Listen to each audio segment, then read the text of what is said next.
Bonsoir chers auditeurs du soir. Ce soir je vais vous plonger dans une histoire fantastique où chaque seconde compte, où la vie s'achète et se perd au rythme des chiffres qui s'éteignent sur un poignet. Une fuite haletante, une révolte contre un monde bâti sur l'injustice et deux âmes liées par le destin. Je vous souhaite une bonne écoute. Ernest.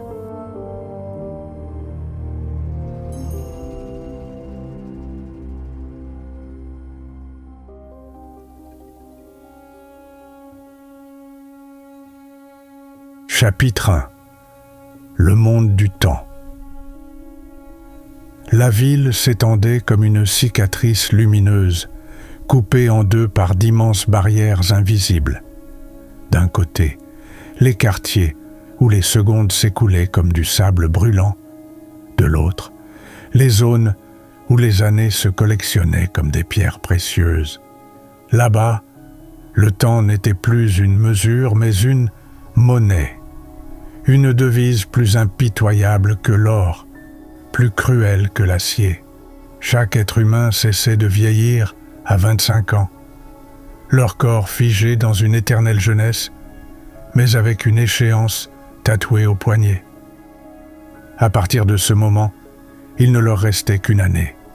Une année de crédit, une année de sursis. Ensuite, chaque respiration, chaque battement de cœur devait être gagné, négocié, volé parfois. Le temps était devenu la seule richesse véritable. Will Salas connaissait trop bien ce jeu de survie. Dans les ghettos où il vivait, les journées étaient marquées par la peur constante de voir son compteur tomber à zéro. Chaque geste, chaque dépense se mesurait en minutes. Acheter un café coûtait 4 minutes de vie. Une nuit dans un lit minable, 2 heures. Le bus du matin engloutissait 30 minutes. Et toujours ce tic-tac invisible qui martelait le silence des rues comme un glas collectif. Will avait 25 ans. Il les aurait toujours. Ses traits durs, ses yeux vifs, sa silhouette nerveuse étaient figés pour l'éternité. Pourtant, son avenir ne tenait qu'à quelques heures gravées en chiffres verts sur son poignet gauche. Il travaillait à l'usine, ses mains brûlées par le métal et la sueur, pour grappiller une journée, parfois 2, à échanger contre la survie. Chaque soir, il rentrait dans l'appartement étroit qu'il partageait avec sa mère, Rachel. Elle avait 25 ans aussi, en apparence. Les mêmes cheveux bruns, les mêmes traits fins que lui, mais dans son regard, il y avait cette fatigue que le temps n'effaçait pas, la lassitude de devoir courir toujours plus vite pour repousser l'instant de la fin. Le matin, Will traversait les rues grises où les enseignes clignotaient des tarifs de temps comme des horloges carnivores. Des hommes s'effondraient parfois au coin d'un trottoir, leur compteur vidé d'une seconde de trop. Les passants détournaient les yeux. Personne ne s'arrêtait. Perdre du temps pour un autre, c'était risquer le sien. Les camions du temps emportaient ces corps figés, froids, comme des poupées abandonnées. Dans les usines, le bruit des machines n'éclipsait jamais le martèlement intérieur de tous ces compteurs. Will travaillait vite, trop vite, pour ne pas être renvoyé. Chaque jour, le contremaître distribuait les crédits en secondes d'un geste sec, presque humiliant. Comme si donner la vie, ou plutôt en céder quelques minutes, était un acte banal. Will serrait les dents. Il n'avait pas de luxe à rêver. Chaque seconde devait être utilisée pour rester en vie. Le soir venu, il retrouvait sa mère. Elle l'attendait, silhouette fragile, dans la lumière jaunâtre du petit appartement. Ils partageaient un repas maigre, comptant ensemble le temps qu'il leur restait. Rachel lui souriait, mais ses yeux trahissaient l'angoisse. Elle avait moins de 24 heures sur son compteur. Elle travaillait comme couturière, payée au fil, grappillant parfois quelques heures, rarement plus. « Demain, je prendrai le bus plus tôt », disait-elle, comme pour se rassurer. Will hochait la tête sans répondre, son poing serré sur son poignet, déterminé à la protéger. Cette nuit-là, le silence fut lourd. Dans le ghetto, on n'entendait que les pas pressés des habitants qui tentaient de grappiller quelques minutes en courant jusqu'à leur prochaine transaction. Les néons des distributeurs de temps crépitaient dans les ruelles, leur lueur verte rappelant à chacun qu'ils n'étaient que des chiffres en sursis. Le lendemain, Rachel se leva tôt pour partir travailler. Elle embrassa son fils, ses lèvres glacées contre sa joue, et s'élança dans les rues encore endormies. Will la regarda partir, son cœur battant comme une enclume. Il savait que chaque trajet était une course contre la mort. Ce soir-là, Rachel manqua le bus. Elle dut attendre le suivant, son compteur s'épuisant inexorablement. Chaque seconde qui s'éteignait sur son poignet était une étincelle arrachée à sa vie. Alors elle se mit à courir, ses pas résonnant sur le pavé comme un tambour funèbre. Ses yeux fixaient l'horizon, ses lèvres murmurant une prière muette. Will, de son côté, sortait de l'usine et accéléra, pressé de la retrouver, inconscient que leur seconde était désormais suspendue au même fil fragile. Rachel s'élança dans la nuit, ses poumons brûlants, son compteur réduit à une poignée de minutes rougeoyantes. Chaque pas résonnait comme une détonation, comme si la ville entière comptait à voix haute la fin de sa vie. Will, surgissant des portes de l'usine, aperçut enfin sa mère au loin. À travers la brume et les néons, il la vit trébucher, puis reprendre sa course désespérée. Alors il accéléra, son poignet prêt à se coller au sien pour lui donner le peu de temps qu'il avait. Leurs regards se croisèrent dans l'obscurité. Ils tendirent les bras l'un vers l'autre, espérant se rejoindre. À 1 mètre à peine, Rachel s'écroula, son compteur vidé, laissant Will figé, les bras tendus dans le vide. Les bras tendus dans le vide. Les bras tendus dans le vide. Les bras tendus dans le vide. Les bras tendus dans le vide.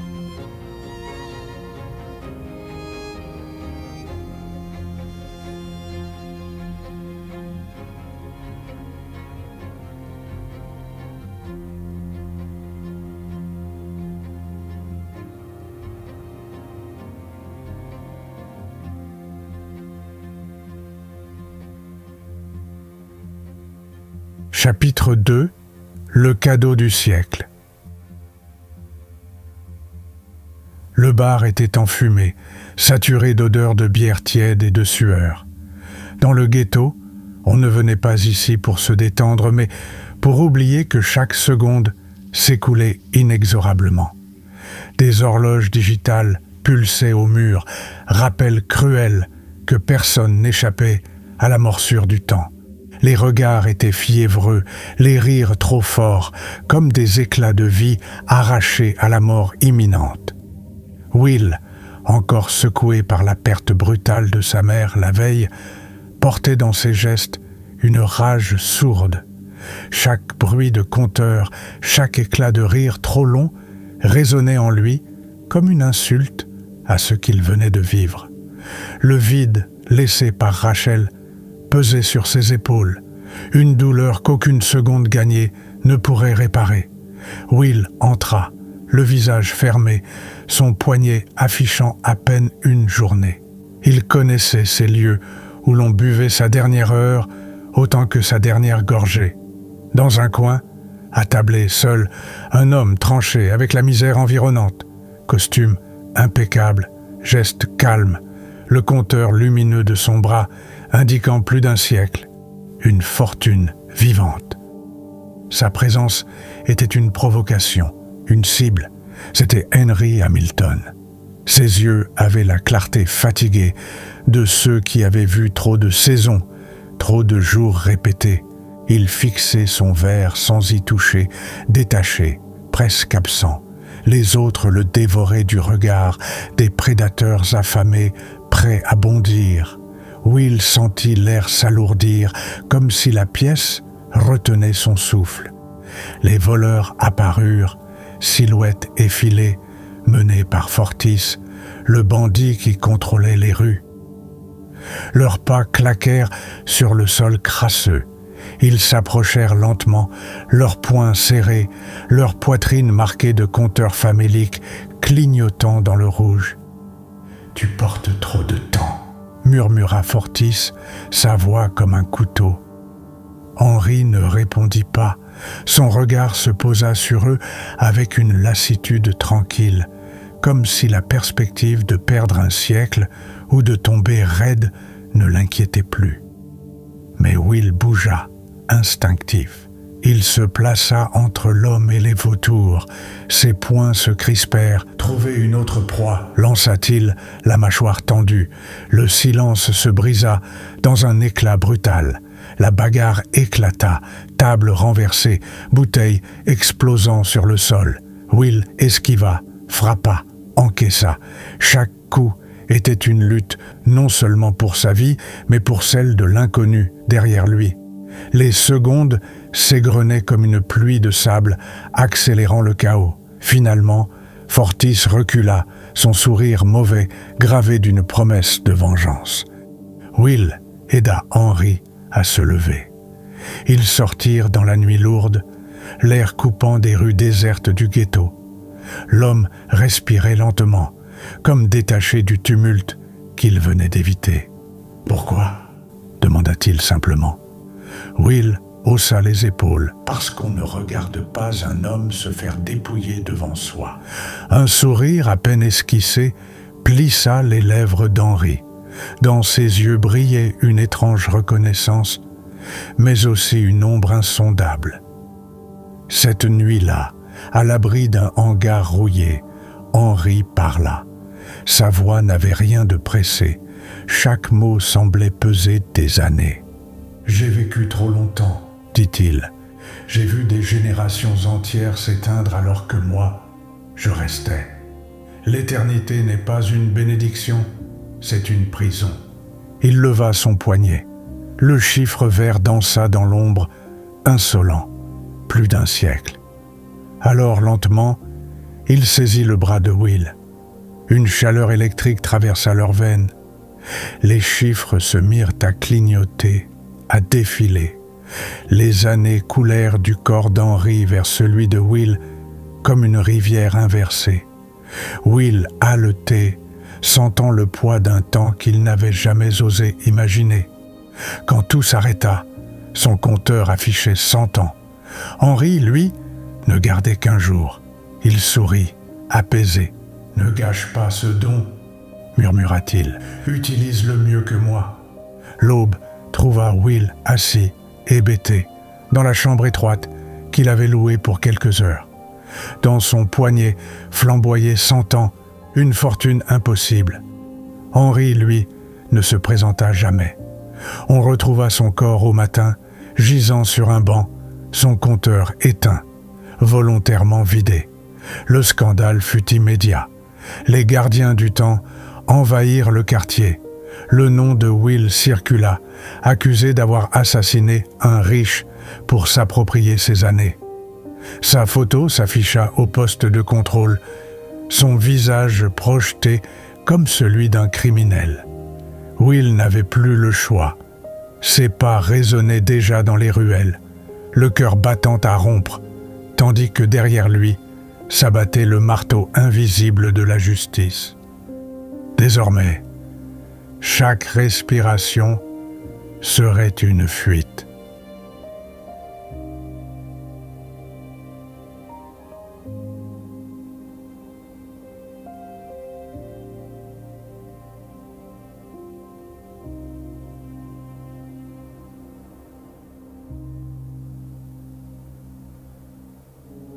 Chapitre 3.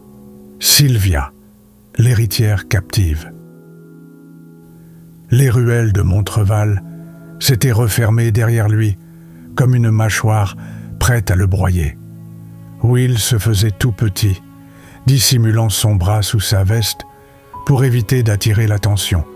Chaque geste était mesuré pour ne pas éveiller les soupçons. Désormais, rien ne le retenait. Il était un fantôme avec un trésor maudit au poignet. Les gardiens du temps avaient placardé son visage partout dans le ghetto.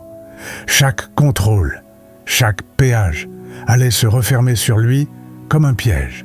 Alors, il choisit l'inconcevable, fuir vers l'autre monde, celui des immortels, là où personne n'imaginerait qu'un ouvrier pauvre puisse s'aventurer. Pour rejoindre les quartiers riches, il dut franchir plusieurs péages, véritables goulets où la misère était d'ordinaire condamnée à s'arrêter. Mais Will pouvait désormais se le permettre. Il piochait dans ses décennies comme d'autres sortent des pièces de monnaie. À chaque poste de contrôle, il paya sans hésiter, son compteur débordant de temps que les vigiles observaient avec un respect mécanique. Aucun n'osa lui demander d'où provenait ce pactole. La richesse imposait le silence. Peu à peu, les rues changèrent de visage. Le béton craquelé laissa place à des façades de verre, les néons grésillants à des fontaines illuminées. Dans les avenues de Greenwich, le temps n'était plus une survie, mais une parure. Les passants portaient des siècles gravés sur leurs poignets comme des joyaux vivants. Will avançait, fasciné et révolté tout à la fois. Ici, personne ne courait. Chaque pas était mesuré, lent, comme si les habitants défiaient l'urgence qui étranglait les ghettos. Les jardins s'étendaient derrière des grilles ouvragées, parfumées de fleurs rares, et les voitures noires glissaient sans un bruit sur l'asphalte poli. Will avait l'impression d'entrer dans une illusion, un monde étouffé par son propre confort. C'est là qu'il croisa le chemin d'un riche investisseur, assis en terrasse d'un café lumineux bordant une avenue de marbre.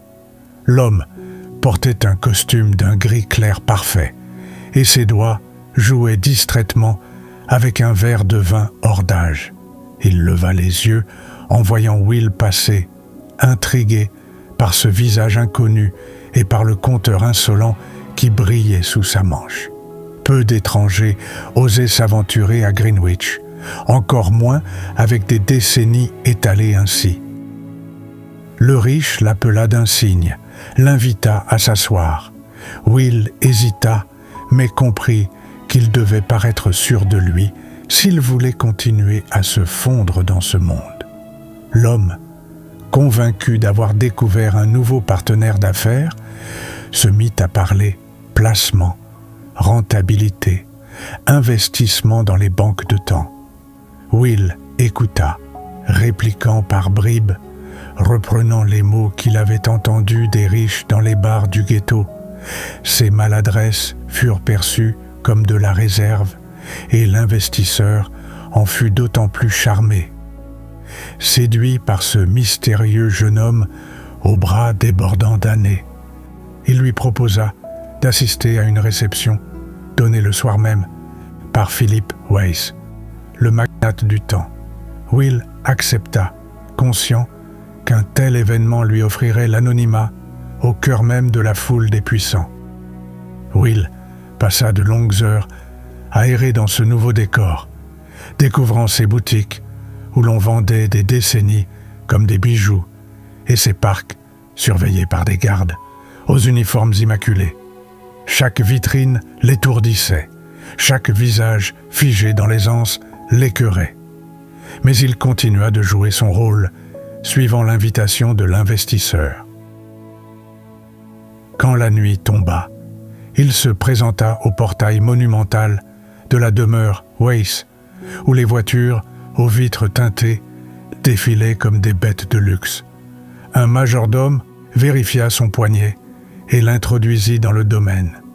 Le manoir scintillait de 1000 feux, chaque lustre projetant des éclats dorés sur des visages figés dans une jeunesse éternelle.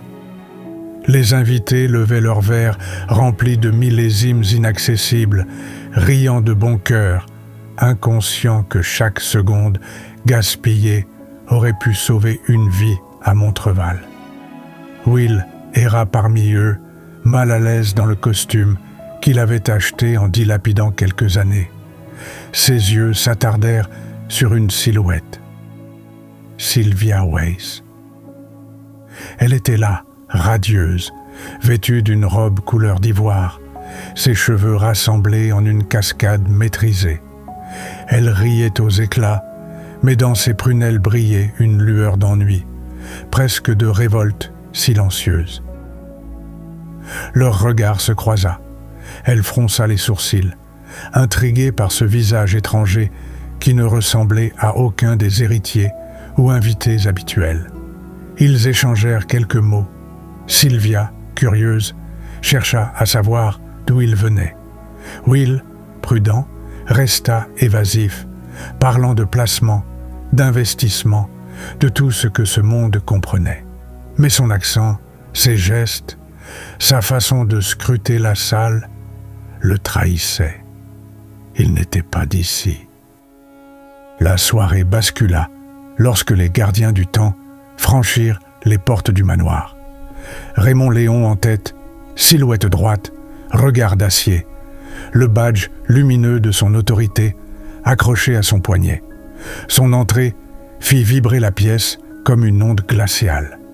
Will comprit immédiatement qu'ils étaient venus pour lui. Ses yeux croisèrent ceux de Léon. La traque reprenait. Il se tourna vers Sylvia, qui se tenait à ses côtés, interdite. Dans un geste brusque, il l'empoigna, son bras autour de sa taille, et la força à reculer avec lui. Les invités s'écartèrent dans un chaos de murmures. « Tu viens avec moi », lança-t-il d'une voix basse, mais ferme. Elle protesta, mais ses yeux trahissaient davantage la peur que la colère. Ils franchirent une porte latérale, les cris des gardiens résonnant derrière eux. Sylvia tentait de se débattre, mais Will la tenait d'une poigne de fer. Dans les couloirs sombres, son parfum de fleurs blanches contrastait avec l'odeur métallique de la peur qui montait en lui. Les sirènes des véhicules résonnaient déjà à l'extérieur. Chaque pas résonnait comme un glas. Sylvia, haletante, le fixa enfin droit dans les yeux. « Tu n'as aucune chance. Ils ne te laisseront jamais sortir vivant. » Will serra les dents, son regard incandescent. « Alors je mourrai en t'emmenant avec moi. » Elle se figea, glacée par la détermination qui vibrait dans sa voix. Était-il un criminel prêt à la sacrifier, ou un homme désespéré qui cherchait seulement une échappée? Le doute se planta dans son esprit comme une écharde. Dans l'ombre du manoir, fuyant les gardiens qui resserraient leurs pièges, Will et Sylvia s'élançaient vers une cavale dont aucun ne connaissait l'issue.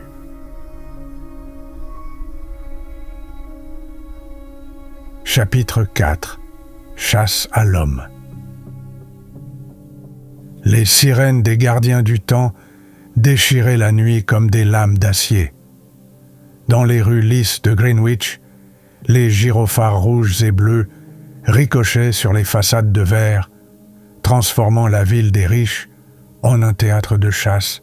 En tête de la traque, Raymond Léon avançait d'un pas implacable, son regard d'acier fixé sur une seule cible, Will Salas. Chaque ordre qu'il aboyait claquait dans l'air comme un coup près. Il ne poursuivait pas seulement un fugitif, mais une anomalie qui menaçait tout l'équilibre fragile du système. Will entraînait Sylvia à travers un dédale d'avenues, sa main serrée autour de la sienne. Sa robe claire se déchirait, ses chaussures de soie s'éraflaient contre le bitume. Elle trébuchait, protestait, mais courait malgré elle. Sa respiration se faisait haletante, son cœur battait trop vite. Elle n'avait jamais connu cette urgence absolue. Dans son monde, le temps était un océan infini. Ici, chaque seconde était une morsure. « Will, je n'y arriverai pas !» cria-t-elle, la gorge brûlante. « Tu dois courir !» répondit-il d'une voix sèche. « Si tu t'arrêtes, tu es morte. » Ils franchirent une grille, dévalèrent un escalier en métal et se retrouvèrent au pied d'un immense péage, frontière lumineuse qui séparait les immortels des condamnés. Le scanner exigeait des heures pour laisser passer. Will colla son poignet, céda sans hésiter plusieurs années. Le voyant clignota au vert, la barrière s'ouvrit. Sylvia resta pétrifiée, fixant les chiffres s'écouler. « Tu viens de donner des années ?» souffla-t-elle, incrédule. « Ce n'est rien. Avance. » Montreval s'étendait dans une obscurité sale. Les lampadaires tremblaient, les façades lézardées puaient la moisissure. Sylvia suffoqua, saisie par l'odeur de métal brûlé et de chair moite. Autour d'elle, des silhouettes pressées avançaient d'un pas fébrile, leurs regards rivés à leurs poignets, leurs corps tendus comme des arcs. Personne ne traînait. Chacun marchait vite, très vite, avalant les maîtres comme s'ils pouvaient ainsi échapper à la faucheuse. « Pourquoi ils marchent tous si vite ?» murmura-t-elle, éberluée. « Parce qu'ici, chaque seconde coûte une vie, » répondit Will sans se retourner. Ils s'enfoncèrent dans une ruelle étroite. Les gardiens les poursuivaient, leurs phares tranchant la pénombre, leurs bottes martelant le sol comme un roulement de tambour. Sylvia, épuisée, se heurta à un vieil homme qui titubait. Elle croisa son regard. Ses yeux brûlaient de panique. Son poignet clignotait dans le rouge. Quelques secondes à peine. 1 minute. « Je vous en prie » murmura-t-il, la voix étranglée. Sylvia resta figée, mais Will l'attrapa brutalement et l'entraîna plus loin. Elle se retourna, juste à temps pour voir l'homme s'effondrer, son corps inerte, heurtant les pavés, dans un silence insoutenable. « Tu comprends » souffla Will, essoufflé. « Ici, on meurt à chaque coin de rue. » Sylvia ne répondit pas. Ses yeux pleins de larmes fixaient la nuit. Chaque respiration devenait douloureuse. Chaque image se gravait au fer rouge. Elle pensa à ces soirées paisibles, au jardin de son père où les invités flânaient en riant, insouciants du temps qui passait. Elle avait vécu aveugle, protégée, dans une bulle de siècles. Ici, elle marchait dans un charnier invisible. La traque s'intensifia. 2 fois, ils furent coincés dans une impasse. Leur compteur affichait moins d'1 minute. « Donne-moi ta main » ordonna Will. Il plaqua son poignet contre celui de Sylvia, lui donnant quelques secondes vitales, avant de bondir sur une échelle de secours. Plus tard, réfugiés dans l'ombre d'un hangar, ils n'avaient plus qu'une poignée de secondes chacun. Leur respiration saccadée rythmait l'attente, et la mort planait si près qu'ils pouvaient sentir son souffle. Au loin, la voix de Raymond Léon résonna, implacable. « Bloquez toutes les issues, ils ne peuvent pas disparaître. » Sylvia, adossée au mur, tremblait encore. Mais dans son regard naissait autre chose que la peur, une compréhension nouvelle, une colère sourde. Elle voyait enfin la vérité nue. Elle n'était plus seulement captive, elle devenait témoin, et peut-être bientôt complice.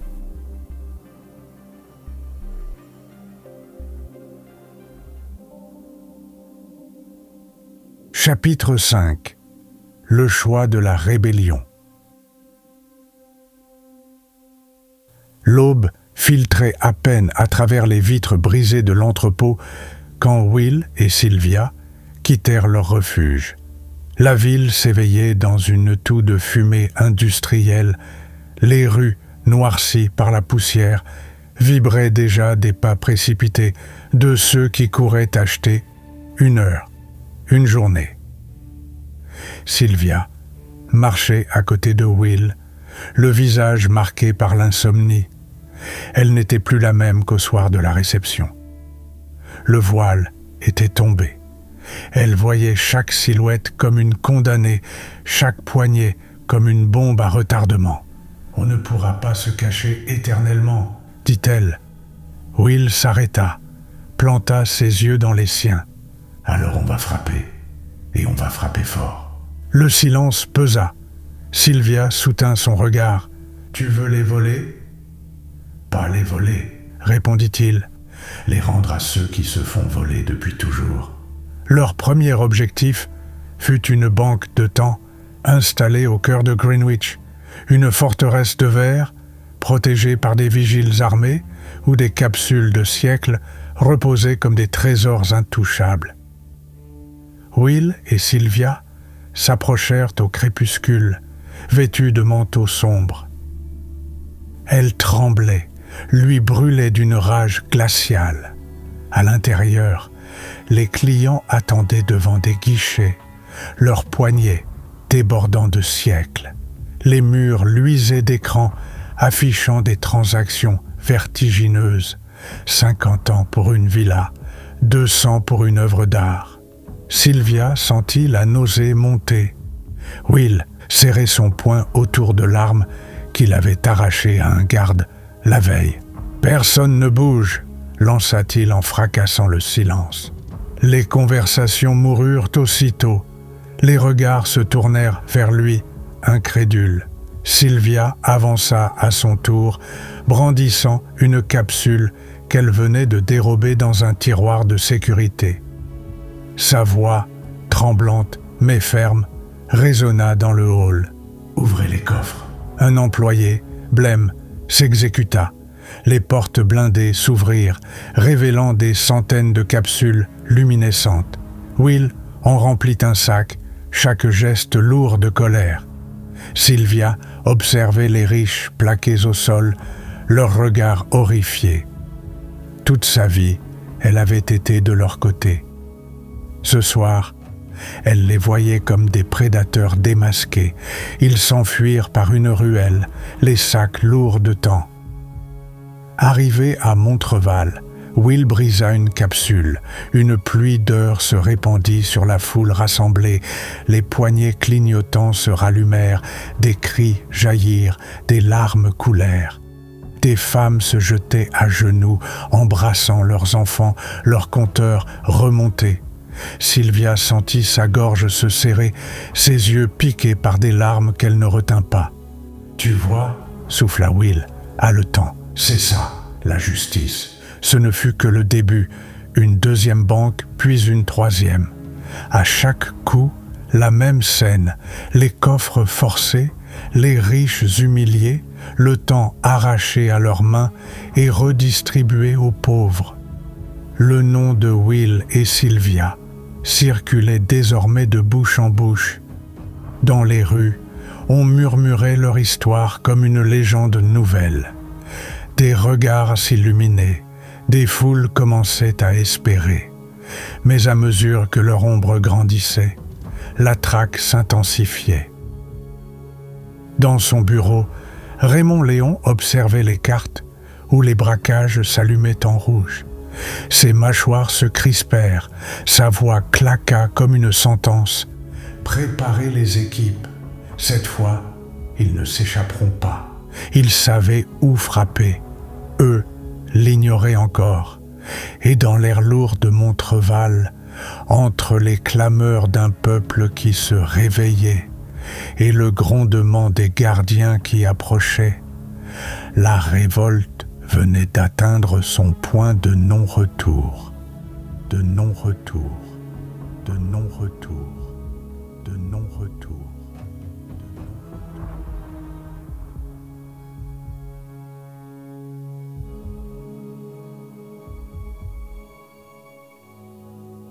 Chapitre 6. La capsule du million d'années.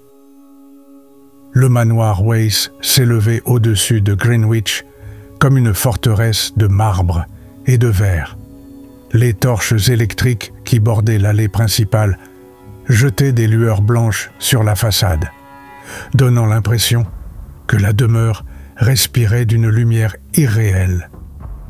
Sylvia s'arrêta un instant, le cœur battant. Chaque fibre de son être connaissait cet endroit.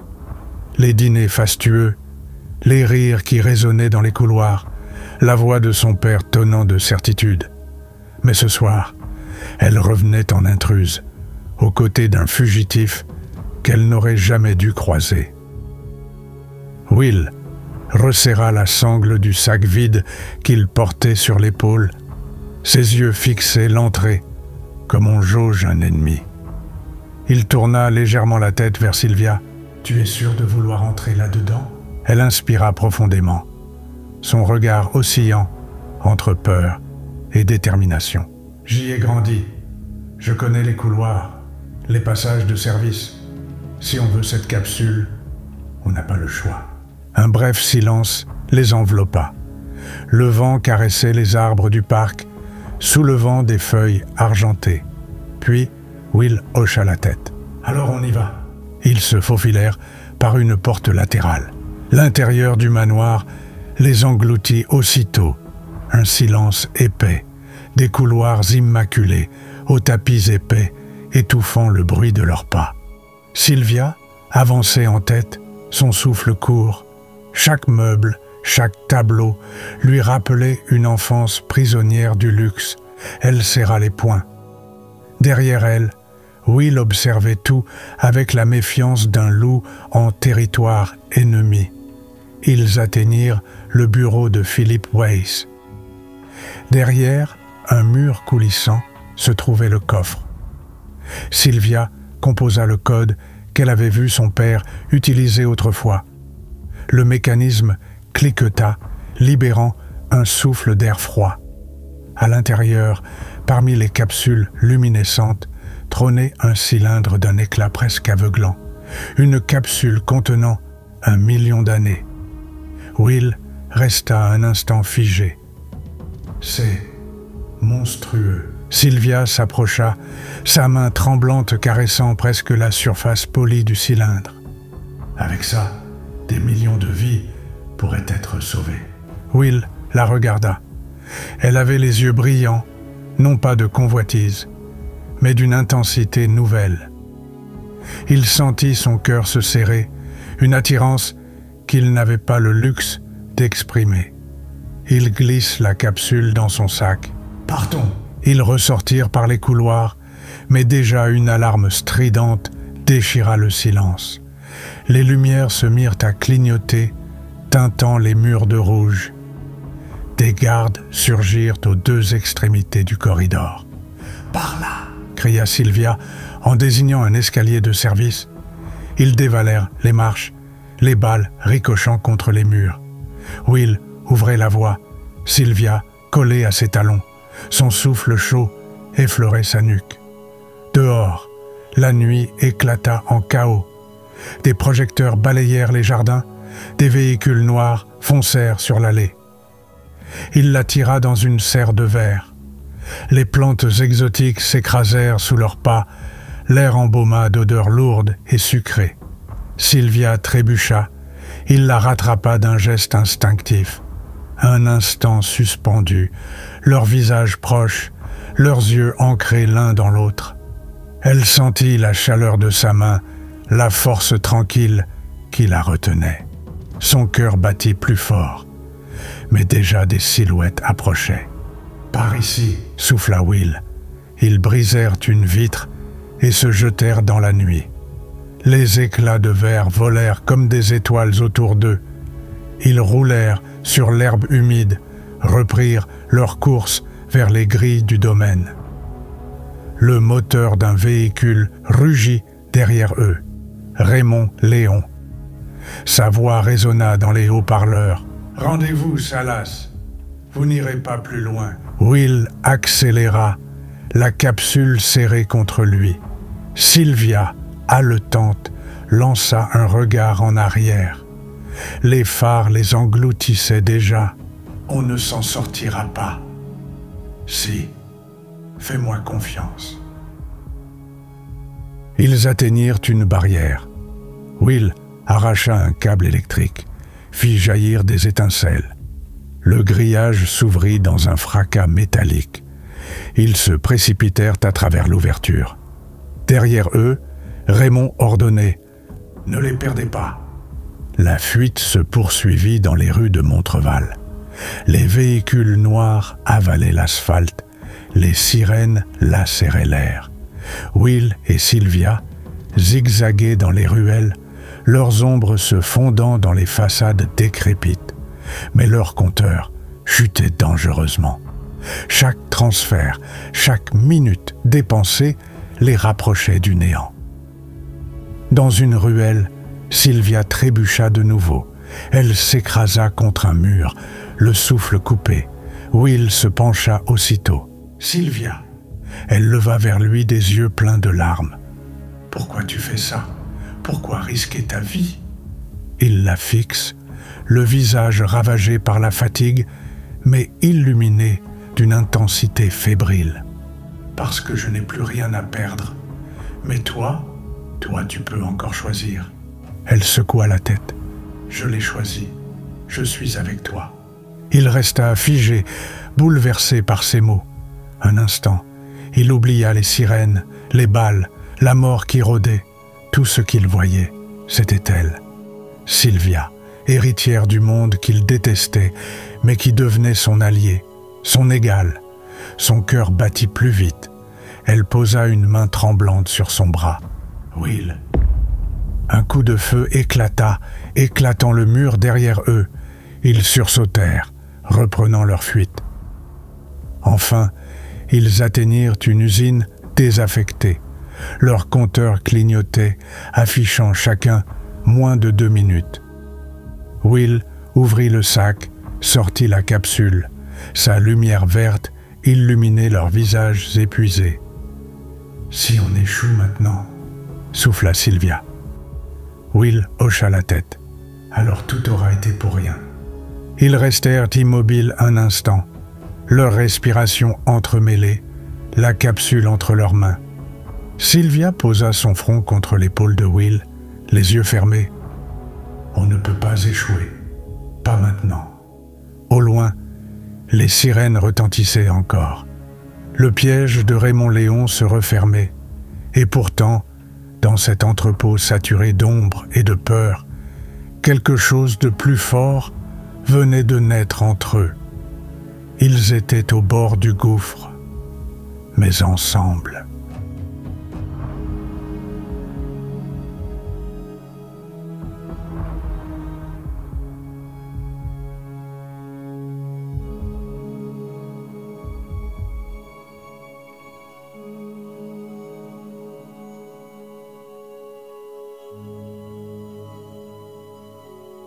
Chapitre 7. La dernière seconde. Ils avaient fui toute la nuit, payant chaque passage, chaque barrière, chaque détour avec les précieuses années qu'ils avaient accumulées. La capsule du million d'années pesait sur leurs épaules, mais aucune de ces richesses ne pouvait être utilisée pour sauver leur peau tant qu'elle restait scellée. À chaque péage, Will avait cédé des mois, parfois des années entières, pour franchir les grilles. Sylvia l'avait suivi, son poignet flamboyant s'éteignant peu à peu. Les heures s'étaient transformées en minutes, les minutes en secondes. Maintenant, Will n'avait plus que quelques battements de cœur devant lui. Son compteur affichait moins de 10 secondes. Sylvia, elle, possédait encore 2 minutes à peine, le maigre fil qui les reliait encore à la vie. Montreval suffoquait dans une nuit sans étoiles, étouffé par la poussière et l'odeur métallique des usines éteintes. Dans une ruelle déserte, Will et Sylvia avançaient en titubant. leur corps ravagé par l'effort, leur visage marqué par la peur et l'épuisement. Le sac, contre la poitrine de Will, semblait contenir non seulement la capsule du million d'années, mais le poids de tout un peuple. Chaque pas était une victoire, chaque respiration une déchirure. Leurs poignets clignotaient à l'unisson, impitoyables. Sylvia chancela, son épaule raclant contre un mur humide. Ses cheveux collés par la sueur masquaient à moitié son regard fiévreux. Will la soutint d'un bras, mais lui-même sentait ses forces le quitter, ses jambes fléchir. La lumière verte de son compteur illuminait son visage livide, chaque chiffre résonnant comme un coup de glas. « Tiens bon, Sylvia », murmura-t-il, la voix éraillée. « Will, on ne va pas y arriver », répondit-elle, ses lèvres tremblant. « Regarde nos compteurs, 18 secondes, 17. » Leurs pas résonnaient sur les pavés, rapides et désespérés. Les murs étroits de la ruelle semblaient se refermer sur eux, comme si la ville elle-même voulait les écraser. Le souffle de Sylvia se brisa. Elle s'arrêta, ses yeux noyés de larmes. « Je n'ai jamais eu peur de mourir, » dit-elle d'une voix cassée. « Mais pas comme ça, pas maintenant. » Will la regarda, ses yeux sombres brûlant d'un mélange de rage et de tendresse. « Pas toi, pas ce soir. » Ils reprirent leur course, mais à 5 secondes, Will s'écroula à genoux, le sac heurtant violemment le sol. La capsule roula sur le pavé, son éclat vert vibrant dans la nuit. Il leva son bras faiblement, ses lèvres murmurant « C'est fini ». Sylvia se jeta à ses côtés, ses mains tremblantes cherchant son poignet. « Non, tu n'as pas le droit de m'abandonner. » 2 secondes. Dans un geste désespéré, elle plaqua son poignet contre le sien et lui donne sa dernière minute. Le souffle de Will revint brutalement, sa poitrine se soulevant dans un spasme douloureux. Le compteur de Sylvia n'affichait plus que 15 secondes. Le silence qui suivit était presque irréel. Leurs regards s'accrochèrent, brûlant de tout ce qu'ils n'avaient pas eu le temps de dire. « Je ne peux pas te perdre. » Will comprit que tout allait se jouer dans un souffle, chaque battement de son cœur résonnant comme un marteau de faim. Le sacrifice de Sylvia lui paraissait insoutenable, une injustice de plus que le destin voulait lui arracher. 5 secondes, son regard s'embua de larmes. « Calme-toi, Will, » dit-elle doucement, en posant ses doigts sur sa joue. « Les heures passées à tes côtés m'ont ouvert les yeux. Mon père, son empire, tout ça n'est qu'un mirage construit sur des cadavres. Ces pauvres gens qui meurent à chaque coin de rue, je ne peux plus l'ignorer. » Les larmes de Will roulèrent sur ses doigts. Il n'arrivait plus à parler. Sylvia, elle, ne tremblait plus. Son visage s'apaisait, résigné et lumineux à la fois, comme si l'urgence avait chassé toute peur. 4 secondes. Will voulut la serrer, la protéger, mais déjà le compteur de Sylvia clignota. 0. Le vert s'éteignit, remplacé par un rouge vif. Will retint son souffle, terrorisé. Et pourtant, elle était toujours consciente. Debout, son cœur battait encore. Ses yeux brillaient d'incrédulité. « Je ne comprends pas, » murmura-t-elle. « Mon compteur, il ne fonctionne plus ?» Will hésita, son esprit affolé, cherchant une explication qui lui échappait. Comment Sylvia pouvait-elle tenir debout alors que son compteur affichait 0 ? Était-ce un miracle, une anomalie ? Chaque battement de son cœur résonnait comme un mystère. Puis, peu à peu, la vérité se dessina, d'abord comme une intuition folle, puis comme une certitude douloureuse. Philip Weiss, l'homme qui contrôlait tout, son père, Bien sûr qu'il avait trafiqué ce poignet pour ne pas perdre sa fille. Mais pourquoi alors le lien avec le cœur était-il rompu? Et si le compteur pouvait être désactivé sans arrêter le cœur? Souffla Will. Le cœur devrait s'arrêter. Et regarde-moi, je suis encore en vie, répondit-elle en posant sa main sur sa poitrine qui battait fort. Le compteur de Will n'affichait plus que 20 secondes. Une étincelle de folie traversa son regard. Il se releva brusquement, fonça vers un poteau électrique et frappa la boîte de dérivation jusqu'à l'ouvrir. Des fils bleus et rouges jaillirent, crépitant. « Et si ça ne marche pas ?» demanda Sylvia, la voix brisée. « Alors ça ne changera rien. Mais si ça marche, imagine. » Il lui tendit les câbles. « Fais en sorte qu'il touche le compteur, pas ma peau. » Elle le fixa, le cœur serré, puis l'embrassa brièvement, comme une promesse. Le goût de ce baiser fulgurant la troubla, mêlant la panique du compte à rebours et une certitude brûlante. Elle l'aimait déjà, malgré la peur, malgré le chaos. Son souffle resta suspendu un instant contre ses lèvres, avant qu'elle ne s'écarte. Le regard brillant d'une émotion nouvelle. « Ça va marcher », souffla-t-il. Il ne restait que 2 secondes. Sylvia approcha les fils du poignet de Will. Un arc éclata. Une gerbe de lumière aveuglante jaillit. Will cria, son corps parcouru de secousses. Puis le silence. Elle leva les yeux. Le rouge du compteur se reflétait sur ses traits, teintant sa peau d'une lumière inquiétante, presque infernale. L'écran affichait 0, rouge sang. Et pourtant, Will respirait encore, debout, conscient.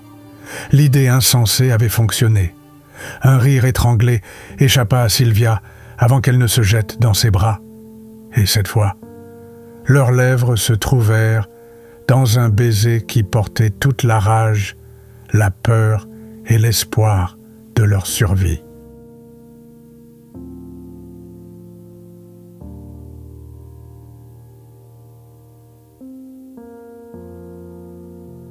Le jour se leva sur Montreval comme une déflagration silencieuse. La nouvelle de ce qui venait de se produire se répandit à une vitesse fulgurante. Un homme et une femme avaient réussi à déjouer le système, prouver qu'un compteur pouvait être court-circuité et que l'illusion de contrôle pouvait tomber. Dans les ghettos, les pauvres levaient enfin la tête. Ils n'avaient plus besoin de supplier pour quelques minutes, plus besoin de vivre terrorisés par le rouge clignotant. Dans les quartiers riches, la panique s'installait. Si le compteur n'était plus une arme, si la peur de manquer disparaissait, alors toute la suprématie bâtie par les magnats s'écroulait. Philippe Weiss, enfermé dans son palais de verre, vit son empire vaciller. Les marchés du temps s'effondraient, les banques se vidaient, ses alliances s'évaporaient. Lui qui possédait des millions d'années n'était plus qu'un vieillard prisonnier de son illusion. Dehors, des foules enragées frappaient déjà aux grilles de sa demeure. Les gardiens eux-mêmes doutaient, certains refusant d'obéir à Léon, conscients que leur mission n'avait plus de sens. Will et Sylvia, eux, furent portés par le peuple. Dans les rues, leurs visages circulaient comme des icônes nouvelles. Ils n'étaient plus des fugitifs, mais les symboles vivants d'une révolte victorieuse. Des familles les bénissaient, des enfants les suivaient, les yeux écarquillés d'admiration. Là où ils passaient, la peur reculait. Pour la première fois, Sylvia se sentit libre. Elle n'était plus l'héritière prisonnière des salons de son père, mais une femme debout, choisissant son destin. Will, à ses côtés, portait toujours la douleur de la perte, mais elle se mêlait désormais à une certitude. Ensemble, ils avaient le pouvoir de renverser le monde. Ils savaient pourtant que le combat ne serait pas terminé en une nuit. Des poches de résistance subsistaient, des magnats tentaient encore de s'accrocher à leur coffre. Mais désormais, Will et Sylvia n'étaient plus seuls. Ils menaient une armée, celle d'un peuple réveillé. Un soir, sur la place où tout avait commencé, Will prit la main de Sylvia et déclara devant la foule « Nous ne sommes pas vos sauveurs, nous sommes vos semblables. Ensemble, nous bâtirons un monde où chaque seconde appartiendra à tous. » La clameur qui suivit fit trembler les murs de Montreval.